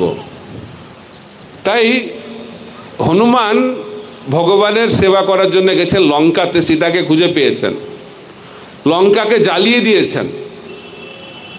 লঙ্কাকে জ্বালিয়ে দিয়েছে। কিভাবে জ্বালিয়ে দিয়েছে?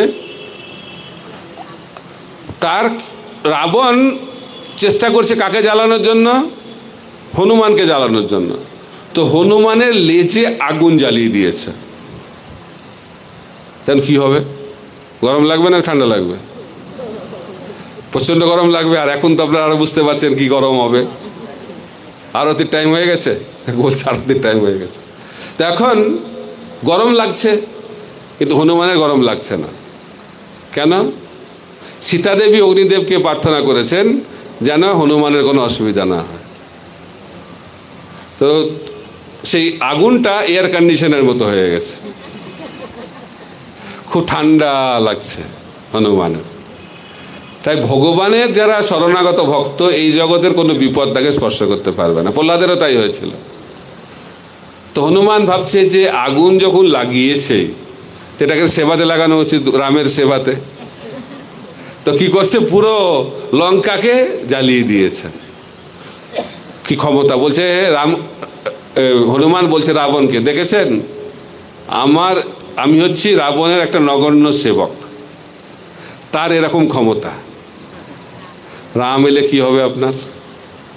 এভাবে বোঝাচ্ছে। তো রাম ভক্ত যারা, তারা অত্যন্ত শক্তিশালী, কারণ রামের শক্তিতে তারা শক্তিমান। তো সীতার সঙ্গে দেখা হয়েছে। তো সীতা যখন হনুমানের সঙ্গে কথা বলছে তখন অভিযোগ জানিয়েছে এখনো কেন রাম এলো না, এখনো কেন এলো না, এই অভিযোগ জানিয়েছে। তো হনুমান এত সুন্দরভাবে বুঝিয়েছেন যে রাম সবসময় আপনার চিন্তাতে মগ্ন, সবসময় আপনার চিন্তাতে মগ্ন, বিরহ, তীব্র বিরহ। সীতা দেবীও সবসময় রাম চিন্তায় মগ্ন, আর রামচন্দ্র ভগবানও সবসময় সীতা দেবীর চিন্তায় মগ্ন। এটা হচ্ছে ভক্ত এবং ভগবানের সম্বন্ধ। তখন হনুমান ফিরে এসেছেন কার কাছে? রামের কাছে। এসে খবর দেবে। কি খবর দেবে? আমি সীতাকে খুঁজে পেয়েছি। কিন্তু সেভাবে বলছেন না, এটা একটা অদ্ভুত। তিনি বলছেন খুঁজে পেয়েছি সীতাকে আমি। এটা আবার কি ধরনের? খুঁজে পেয়েছি সীতাকে আমি, ইংরেজিতে বলছে ফাউন্ড সীতা আই। গ্রামার অনুযায়ী তো পুরো ভুল সেন্টেন্স হয়ে গেল। খুঁজে পেয়েছি সীতাকে আমি, কিন্তু সেন্টেন্সটা কিরকম হওয়া উচিত? আমি সীতাকে খুঁজে পেয়েছি। এটা কেন বলছে? এটা তো আচার্যরা সুন্দরভাবে ব্যাখ্যা করছে। সেবা যারা করে সেখানে আমি থাকলে আর হবে না সেবা। কে করছে সেবা সেটা গুরুত্বপূর্ণ না, সেবাটা হচ্ছে বেশি গুরুত্বপূর্ণ। কিন্তু আমরা কি আগে কি বলতে, আমি করেছি, আমি, এই অহংকার ভাব থাকলে ভগবানের সঙ্গে সম্বন্ধ স্থাপন করা যাবে না। তাই সব থেকে কি গুরুত্বপূর্ণ, রামচন্দ্র অত্যন্ত উদ্বিগ্ন রয়েছেন যে সীতাকে খুঁজে পেয়েছে কিনা, প্রথমেই তার উদ্বেগটাকে দূর করার জন্য বলেছে খুঁজে পেয়েছি, তারপরে সঙ্গে সঙ্গে রামের উদ্বেগ চলে গেছে, তারপরে বলছে সীতাকে। কে খুঁজে পেয়েছে ওটা তো গুরুত্বপূর্ণ না, আমি। কিন্তু আমাদের জীবনে কি প্রথমটা কে আসবে, আমি। দেখেছেন, কেউ করতে পারলো না, আমি করে দেখালাম। এত বানর সেনা ছিল, কে করলো, আমি করেছি। কিন্তু হনুমানের মধ্যে সেই ভাব নাই, সেই জন্য তিনি হচ্ছেন মহান ভক্ত। আর রাম অত্যন্ত সন্তুষ্ট হয়ে গেছে। তাই আমাদেরকে জানতে হবে যে সেবাটা হচ্ছে গুরুত্বপূর্ণ, কে করছে সেবাটা সেটা গুরুত্বপূর্ণ নয়। তাই আমরা যদি ভগবানের প্রিয় হতে চাই তাহলে এই ভাব নিয়েই সেবা করা প্রয়োজন। তাই আমরা সবসময় চেষ্টা করব যে কৃতিত্ব না নেওয়ার।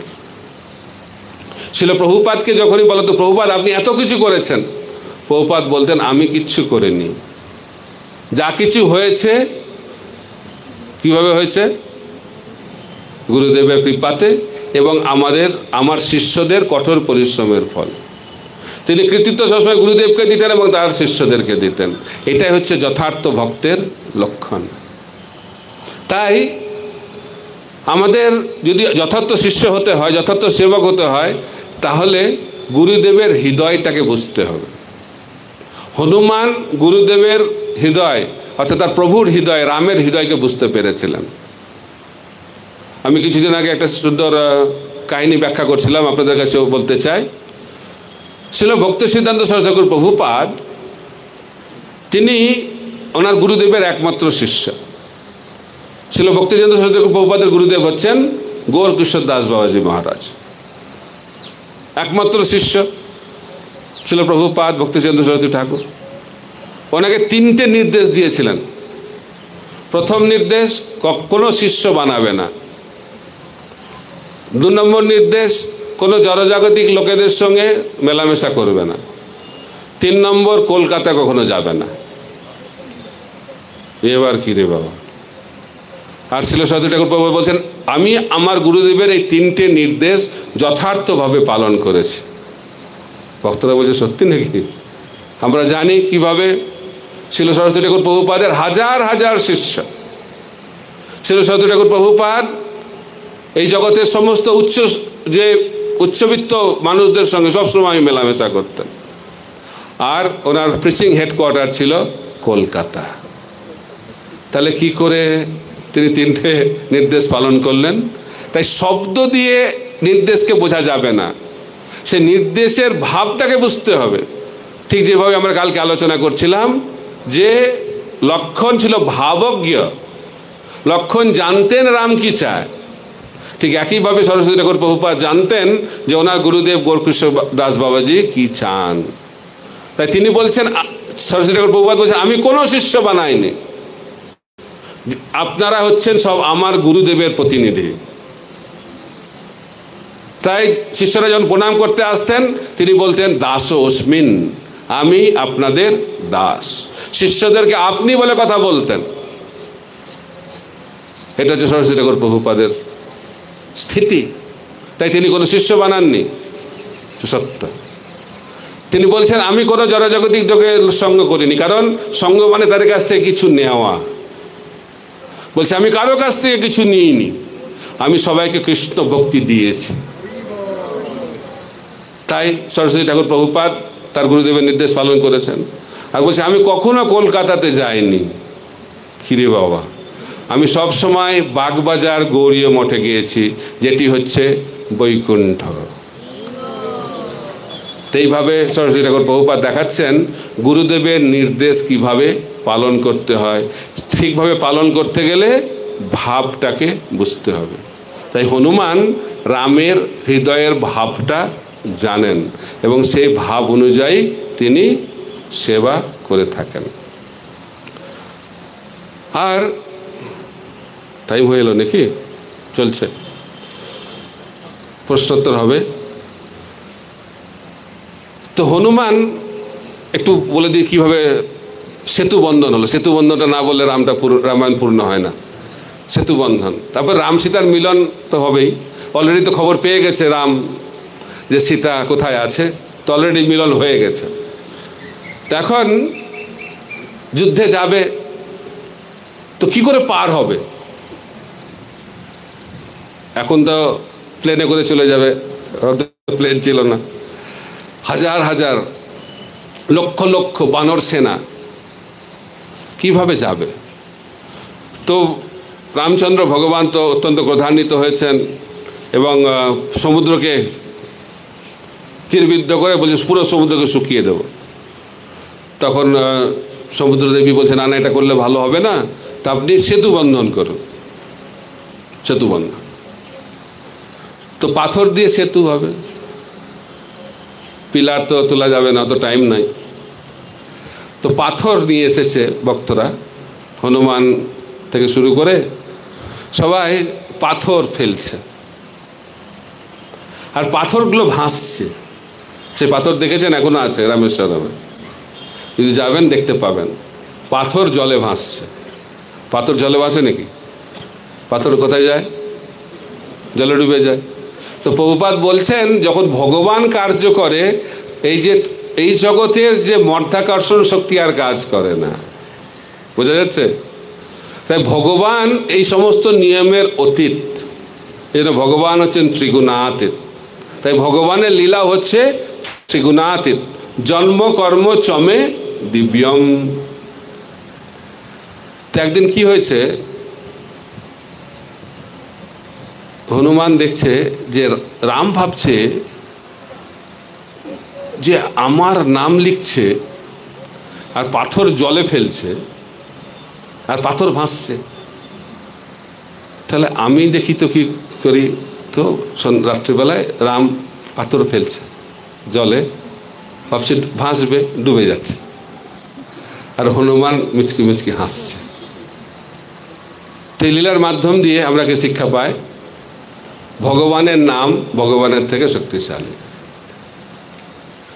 তাই ভগবানের ভক্তরা যখন পাথর ফেলছে, ভগবানের নাম লিখে পাথর ভাসছে, কিন্তু ভগবান যখন পাথর ফেলছে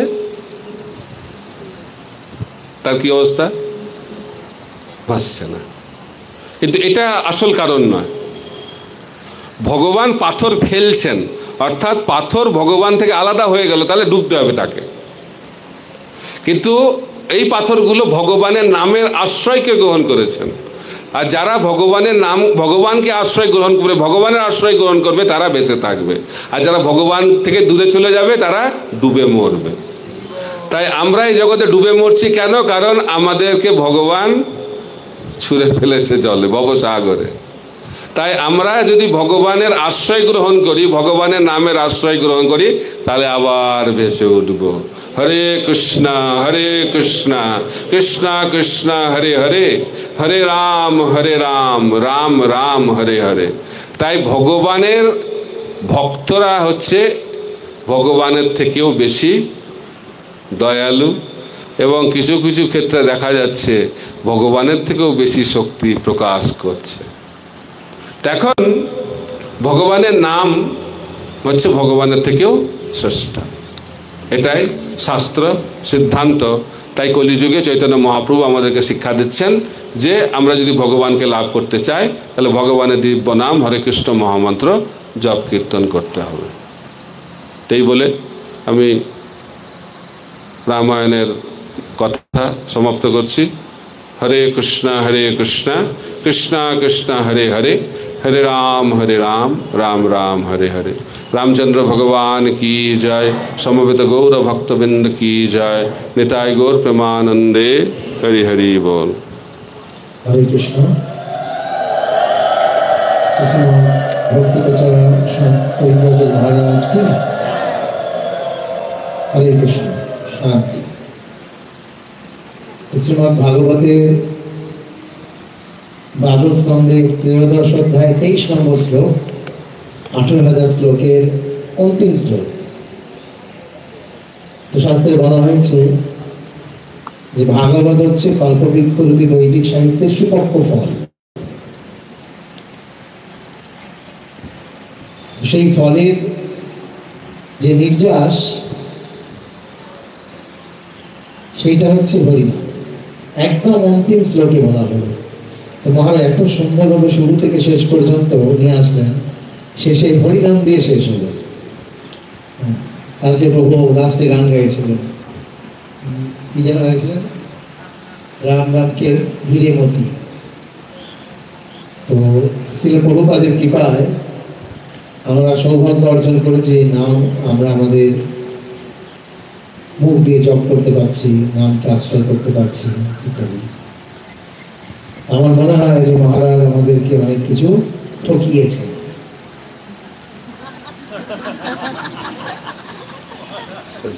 ঠকিয়েছেন মানে আরো অনেক কিছু ছিল, কিন্তু কেটে কেটে বলেছে। জানি না কেন, সময় কম না, সময় কম। আগামী বছরে কি আমরা ঠকতে চাই? তারা ঠকতে চান না। সবাই মহারাজ এরকম দয়া করবেন, ঠকাবেন না। কারণ 24,000 শ্লোক, 7টা কাণ্ড, তাহলে কিভাবে আলোচনা হবে? আমি তো ভেবেছিলাম যে সুন্দর কাণ্ড ডিটেলসে বলবো, তো তিনটে জিনিস, তিনটে যে সেশন হবে সবগুলো সুন্দর কাণ্ড বলবো। কিন্তু অদ্যার্য চন্দ্রপ্রভু বললেন না না, এটা হয় নাকি তাই? তো সেই কারণে আমাকে প্রথম থেকে শুরু করতে হলো। তো প্রথম থেকে শুরু করতে হলে তো একটু ছোট ছোট করে বলতেই হবে। আর বিশেষ বিশেষ লীলা